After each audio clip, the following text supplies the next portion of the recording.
الحمد لله رب العالمين والعاقبة للمتقين والصلاة والسلام على رسوله الكريم أما بعد أعوذ بالله السميع العليم من الشيطان الرجيم بسم الله الرحمن الرحيم من عمل صالحا من ذكر أو أنثى وهو مؤمن فلنحيينه حياة طيبة.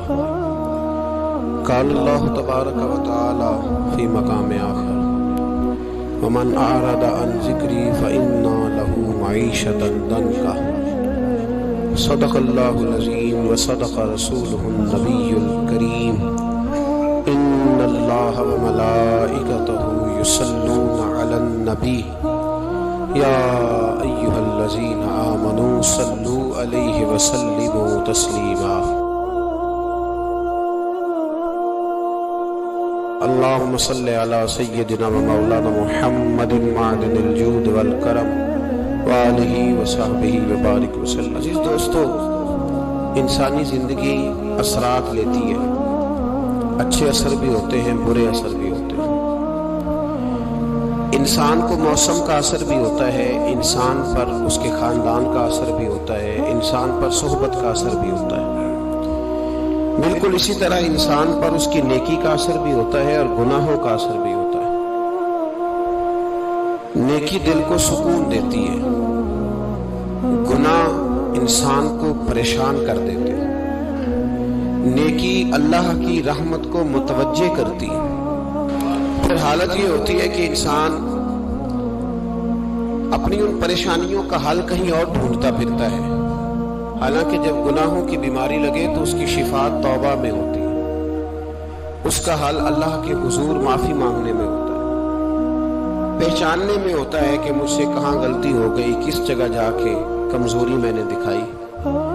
ہر انسان اچھی ٹھنڈی خوبصورت سکھ والی زندگی چاہتا ہے. اللہ کریم نے سورہ نحل کے اندر ارشاد فرمایا من عمل صالحا من ذکر او انثی، فرمایا جو بھی اچھے عمل کرے چاہے مرد ہو چاہے عورت ہو، وہو مؤمن، شرط یہ ہے کہ مومن ہو. فلنحیینہ حیاتا طیبہ، فرمایا ہم اسے پاکیزہ زندگی عطا فرما دیں گے، حیات طیبہ دے دیں گے اسے، پاکیزہ زندگی. شرط کیا ہے؟ من عاملہ صالحا، نیک عمل کرے. کون سے عمل کرے؟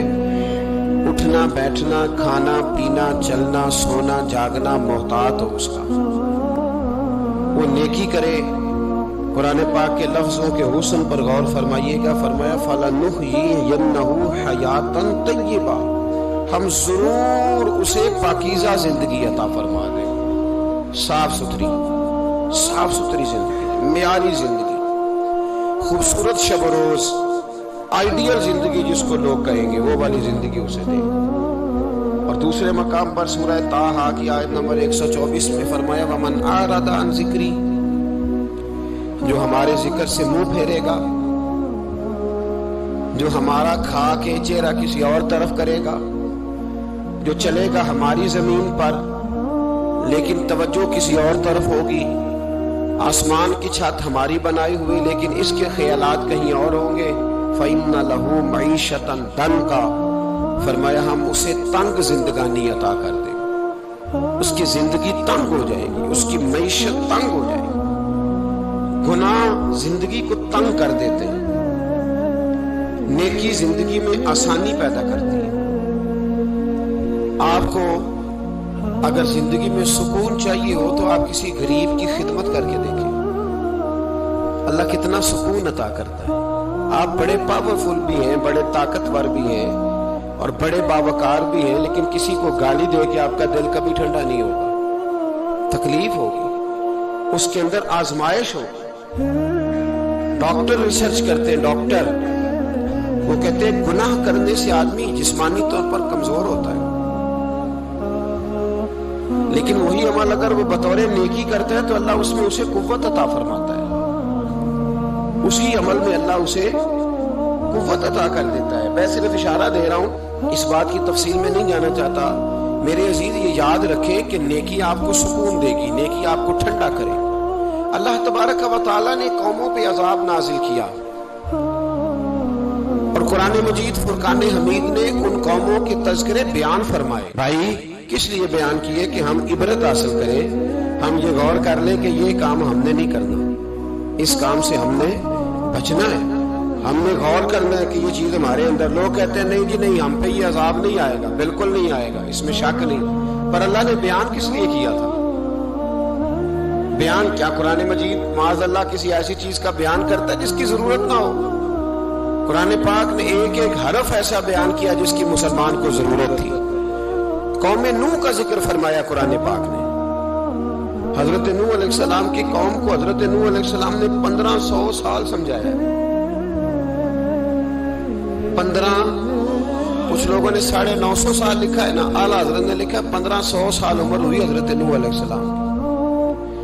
اللہ تعالیٰ بندے کو جلدی سزا نہیں دیتا، بلکہ قرآن مجید میں ایک جگہ رب کریم اس طرح بھی فرماتا ہے کہ جب بندے مجھے بھول جاتے ہیں تو میں ان کے لیے نعمتوں کے دروازے کھول دیتا ہوں۔ بندہ سمجھتا ہے کہ میں کچھ تو ہے نا کہ میرے اندر، کہ میں جدھر جاتا ہوں خیر ہی خیر ہو جاتی ہے، وہ سمجھتا ہے کہ میری عقل ہے، حالانکہ اللہ اسے ڈھیل دیتا ہے۔ اللہ اسے ڈھیل دیتا ہے۔ گناہوں کی سزا کے 3 طریقے ہیں۔ ایک ہے متنبع کرنا، تنبیہ کرتا ہے اللہ، بندہ متنبع ہو جاتا ہے، یہ اللہ کا بہت بڑا احسان ہوتا ہے۔ ایک ہوتا ہے مہلت دینا، اور ایک تیسرا ہوتا ہے اللہ خفیہ تدبیر کرتا ہے۔ تھوڑا سا سمجھیے گا، انسان پر کوئی آزمائش آئی، فوراً اس کی چھٹی اس نے کہا کہ وہ فلاں جگہ غلطی کی تھی تب ایسا ہوا ہے۔ ہوتا ہے نا کئی دفعہ، آواز آتی ہے نا اندر سے، چلیں بول دیں کچھ نہیں ہوتا آپ کو، اللہ جانتا ہے یہاں کوئی کچھ نہیں کہے گا، اور ہماری تو ویڈیو بھی نہیں گھومتی، یعنی خبر بھی نہیں ہو کہ کس نے ہاں کر دی کس نے نہ کر دی۔ آپ بغیر ٹینشن کے بات چیت کریں، آج کچھ نہیں ہوتا انشاءاللہ تعالی۔ آتی ہے اندر سے آواز، میں آپ سے اس لیے ان چیزوں کی تصدیق کراتا ہوں کہ باقیوں کو بھی آتی ہے کہ نہیں، اس لیے تصدیق۔ کبھی کوئی کسی جگہ انسان پریشان ہوتا ہے تو محسوس کرتا ہے کہ وہاں مجھ سے ہوتا ہے نا جی، جس کو یہ نصیب ہو جائے بڑا خوش نصیب آدمی ہے۔ حضرت مولا علی فرماتے ہیں اگر تجھے دنیا میں سزا مل گئی تو بچ گیا ہے، سمجھ پھر اللہ کرم کرے گا، آخرت میں سزا نہیں دے گا۔ اور یہ یاد رکھ لے، وما اصابکم من مصیبت فبما کسبت ایدیکم ویعفو عن کثیر۔ اللہ فرماتا ہے دنیا میں تجھے جو بھی تکلیف پہنچتی ہے وہ تیرے ہاتھوں کے کرتوتوں کی وجہ سے پہنچتی ہے۔ ویعفو عن کثیر، فرمایا کثیر گناہ تو میں ویسے ہی معاف کر دیتا ہوں۔ یہ جو تیری زندگی میں دکھ ہے نا، یہ بھی میری قلیل سزائیں ہیں۔ یہ کثیر پر سزا، یہ قلیل ہے، قلیل یہ جو تمہاری زندگی میں تکلیف ہے۔ انسان کو سزا ملتی۔ حضرت فضیل بن عیاض رحمۃ اللہ تعالی علیہ گھوڑے پہ بیٹھے تھے، گھوڑا شرارت کرنے لگ گیا، اچھلنے لگ گیا، کودنے لگ گیا، تو حضرت فضیل بن عیاض نیچے اترے، ایک کونے میں جا کے نماز کی نیت مان لی، 2 رکعت نماز پڑھی، پھر دیر تک استغفار پڑھتے رہے، روتے رہے، دعا کرتے رہے، واپس آئے۔ خادم عرض کرنے لگے حضور سمجھ نہیں آئی، گھوڑے نے تھوڑی سی شرارت کی، وہ بدکا ہے، آپ نے اس کو چھوڑا ہے اور چھوڑ کر کے آپ نماز میں لگ گئے۔ تو حضرت فضیل بن عیاض فرمانے لگے جب بندہ اللہ کی نافرمانی کرتا ہے نا تو جو چیزیں اس کی فرما بردار ہوتی ہیں وہ اس کی نافرمانی کرنے لگ جاتی ہیں۔ تو مجھے محسوس ہوا تھا کہ میں نے کہیں اللہ کی نافرمانی کی ہے، اس لیے ایسا ہوا ہے کہ میرے گھوڑے نے میری، تو میں توبہ کرنے لگا ہوں، اور آپ دیکھتا ہوں بیٹھ کے بھلا کیا ہوتا ہے۔ میں نے سچی توبہ، حالانکہ مجھے یاد نہیں کہ میں کہاں بولا، پر کھری اور سچی توبہ کی۔ دوبارہ گھوڑے پہ بیٹھے تو گھوڑا بالکل صحیح ہو کے ساتھ چلنے لگ گیا۔ میرے بھائی، جب یہ تنبیہ ہے اللہ کی طرف سے، یہ متنبع کیا جاتا ہے کہ دوبارہ آ جا۔ بہت ساری جگہوں پہ انسان کو وقتی طور پر اگر سزا مل جائے، نبی پاک علیہ السلام کی خدمت میں ایک صحابی آئے، بات مضبوط کر دوں، واقعہ سنایا ہے نا، تو کچھ لوگ سمجھتے ہیں کہ یہ واقعہ ہے، تو میں ایک حدیث پاک امام بہقی کی لکھی ہوئی عرض کرتا ہوں۔ نبی پاک علیہ السلام کے ایک صحابی آئے اور ان کا سر پھٹا ہوا تھا،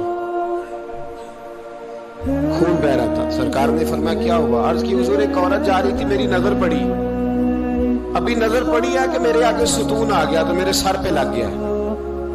نبی پاک صلی اللہ علیہ وسلم نے فرمایا تیرے لیے خوشخبری ہے، اگر دنیا میں تیری غلطی کی تجھے سزا ملی ہے تو پھر رب تجھے قیامت میں سزا نہیں دے گا. پھر اللہ قیامت میں سزا، بعض گناہ ایسے ہیں جن کی یہاں بھی سزا ملے گی اور وہاں بھی ملے گی، لیکن میرے بھائی پہلی بات یہ ہے کہ اللہ تعالیٰ اس غلطی کی یہی سزا دے لے اور دعا فرمائے